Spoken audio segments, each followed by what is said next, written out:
Plunder, malversation at falsification, yan ang mga kasong inirekomenda ng Kamara laban kay VP Sara, kaugnay sa umano'y paglustay niya ng kanyang confidential funds. Ang detalye sa agenda report ng ating Mojo, Joan Manalo. I have it. The findings and recommendations contained in the committee report 1503 are hereby adopted.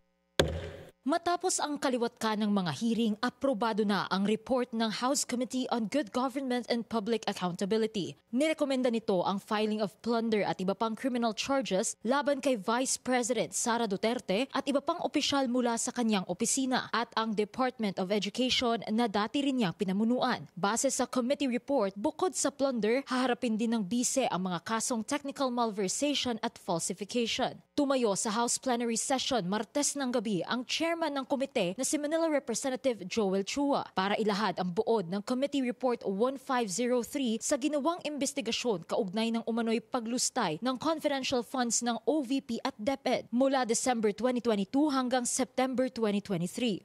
As revealed during the committee hearing, the OVP received 500 million in confidential fund and 112.5 million for DepEd for the total disbursed of 612.5 million of confidential funds under the directives of the Vice President. Kasama umano rito ang 125 million pesos na naubos sa loob lamang ng 11 araw noong December 2022. Ayon kay Chua, hindi naging madali ang investigasyon dahil sa hindi madalas na pagdalo ng VP sa mga pagdinig at dahil hindi rin niya direktang sinasagot ang mahalagang tanong ng mga mambabatas. Ipapadala ng Kamara ang mga rekomendasyon sa ahensya ng pamahalaan gaya ng Ombudsman at Department of Justice para sa kaukulang investigasyon. Bukod sa pagsasampa ng mga kaso, inirekomenda rin ng komite ang pag-amyenda sa Joint Circular 2015-01 para sa mas mahigpit na pagbabantay sa paggastos ng confidential funds.